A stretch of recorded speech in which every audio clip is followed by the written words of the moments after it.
મારું નામ પટેલ શૈલેષ નારાયણભાઈ, ગામ કુંવારા, તાલુકો સિદ્ધપુર. જે સરગવાની ખેતી છે, જનરલી સરગવાની ખેતી જોઈએ તો અત્યારે ઠંડીના કારણે શીંગો લાલ થવી, ફ્લાવરિંગ ખરી જવું, ઓછું ફ્લાવરિંગ આવવું, ફ્લાવરિંગમાંથી ફ્રૂટિંગ ના થવું, આ બધા ખૂબ પ્રોબ્લેમો ખેડૂતો વર્ણવતા હોય છે.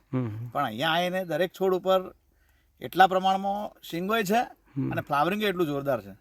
શીંગોની સાઇઝ જોરદાર છે, શીંગોનો કલર એકદમ ગ્રીન છે, ક્યાંય રેડ કે ગુલાબી કલરની શેક દેખાતી નથી.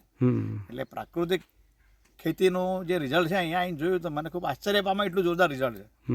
અને તમે જે વાત કરી કે તારાચંદભાઈ વેલજીની ટેકનિક ટીસીબીટી એ અપનાવેલી છે, એમાં જીવાણુ જલ, અણુ જલ, ભસ્મ રસાયણ એ બધું વાપર્યું છે. હું એ પદ્ધતિથી ખેતી કરું છું, મને પણ સારા રિઝલ્ટ મળે છે અને આ તમારું જે રિઝલ્ટ જોઈ મને ખૂબ આનંદ થયો.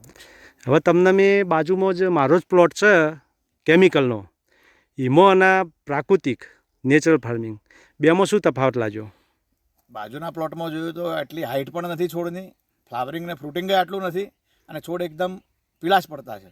જ્યારે આ છોડની ગ્રીનરી અને ફ્લાવર ફ્રૂટનું અઢળક પ્રમાણમાં છે. છોડની તંદુરસ્તી જોતા આપણને બેહી રહીએ એના છોડે એવું લાગે છે, ઘેર જ ના જઈએ, ફાર્મમાં જ રહીએ. એટલી સરસ ગ્રીનરી ને એટલું સરસ ફ્રૂટિંગ છે.